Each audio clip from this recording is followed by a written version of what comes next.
Hello friends, welcome back to my channel Vaishali's word and I am Vaishali Mishra. उम्मीद करती हूँ आप सब लोग बहुत अच्छे होंगे, अपना ख्याल रख रहे होंगे। तो आज मैं एक नया वीडियो लेकर के आ चुकी हूँ जो कि हमारी सीरीज चल रही थी पोएट्री सेक्शन की क्लास 11th यूपी बोर्ड की। तो उसका मैं लेकर के आई हूँ 5th चैप्टर जिसका नाम है ओ कैप्टन माय कैप्टन। ये लिखा गया है पोएट वॉल्ट विटमैन ने लिखा है इसको, और ये काफ़ी अच्छी पोएम है। तो इस पोएम के बारे में मैं पहले थोड़ा सा बता देती हूँ। इस पोएम में क्या है, इसमें अब्राहम लिंकन की बात हो रही है जो कि प्रेसिडेंट थे उस टाइम पर।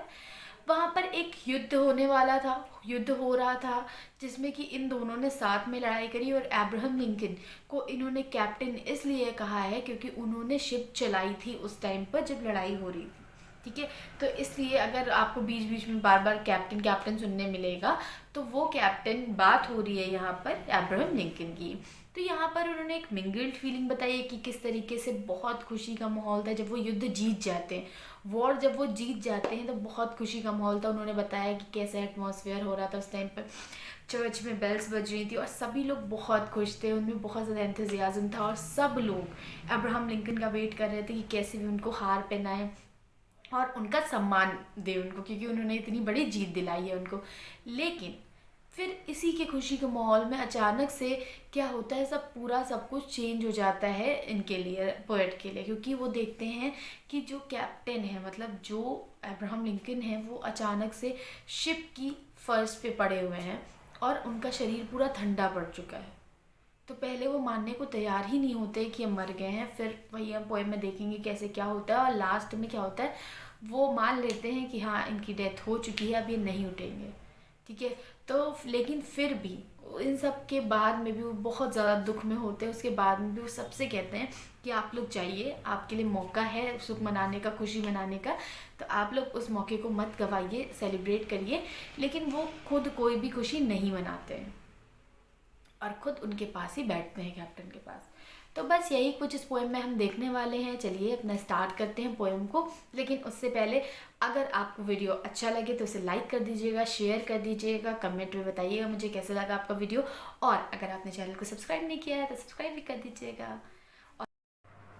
तो ये है poem O captain my captain, और इसके कवि हैं वॉल्ट वाइटमैन।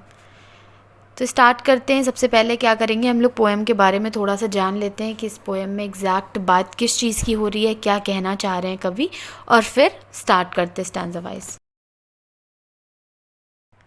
तो रीड कर लेते हैं। The poem is written by Walt Whitman who is considered as one of the best American poets. The poet was a visionary. The poem has a universal appeal. The richness of his vision makes him not only a poet of the American people but also a poet of all mankind.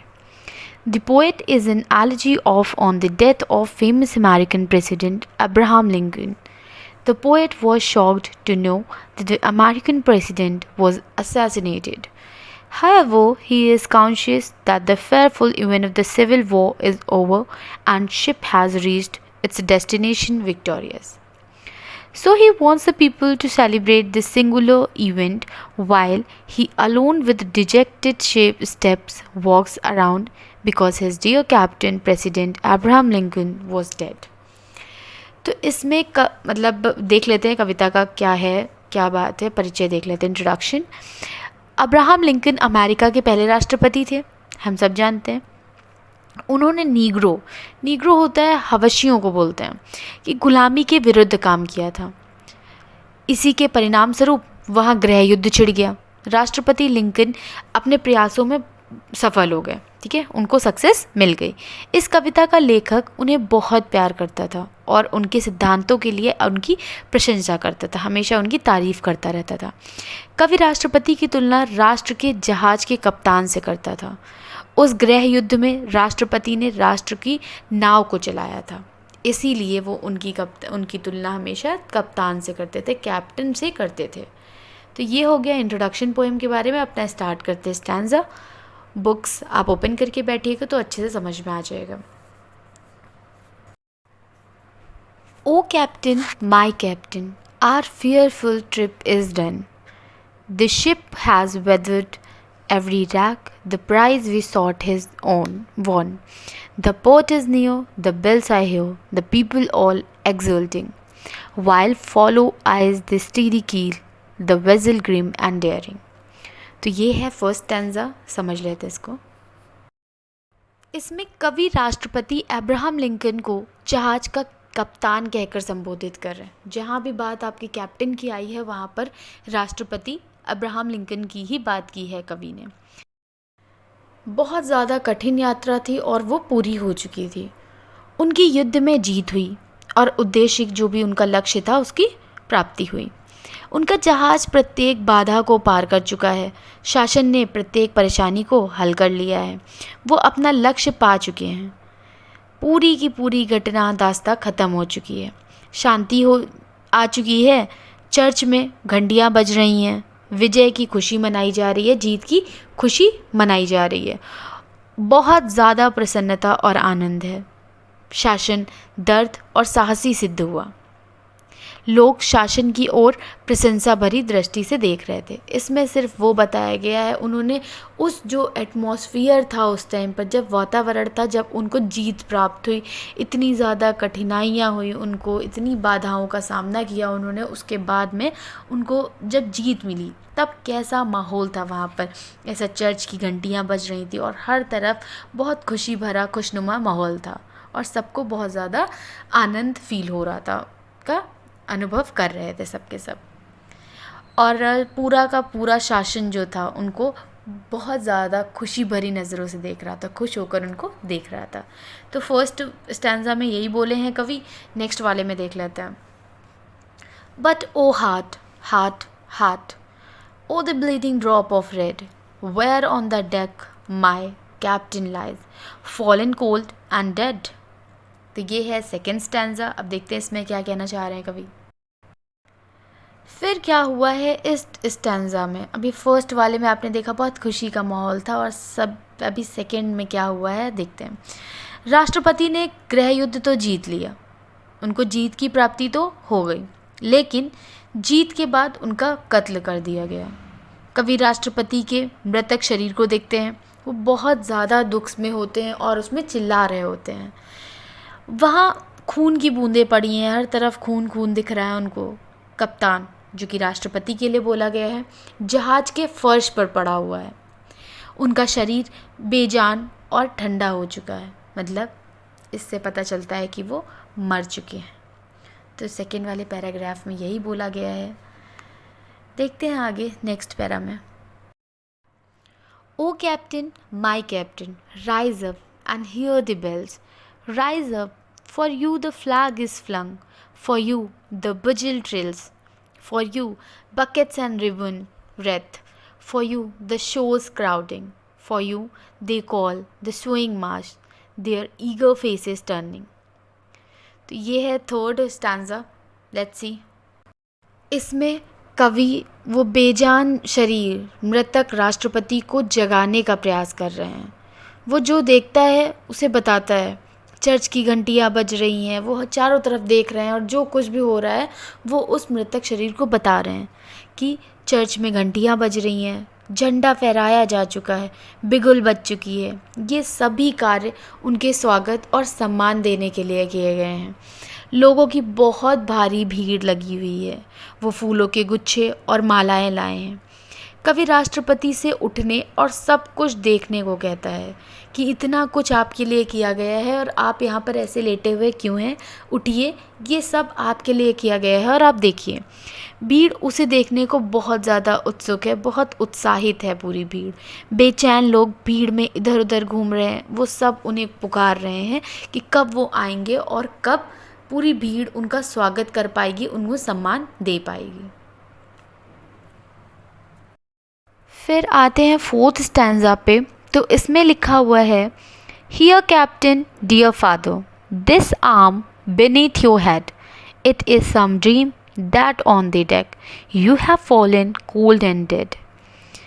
तो इसमें कवि कह रहे हैं, कवि को बिल्कुल विश्वास नहीं हो रहा है कि कप्तान मतलब राष्ट्रपति मर चुके हैं, इसलिए वो अपनी बाँह पड़े हुए राष्ट्रपति के सिर के नीचे रखते हैं। वो ऐसा उसे उठाने में मदद के लिए करते हैं कि जल्दी से हाथ नीचे करके उनकी गर्दन से और उठा लेंगे उनको, लेकिन ये सब वेस्ट हो जाता है, व्यर्थ हो जाता है, क्योंकि राष्ट्रपति जो हैं वो जहाज़ की फ़र्श पर बेजान और उनका शरीर ठंडा हो चुका है, ऐसे बस पड़े हुए हैं। तो ये है 4th स्टैंज़ा में जो कि बोला गया है। स्टैंज़ा 5 है, my captain does not answer, his lips are pale and still, my father does not feel my arm. He has no pulse nor will. The ship is anchored safe and sound, its voyage closed and down. From fearful trip the victor ship comes in the object won.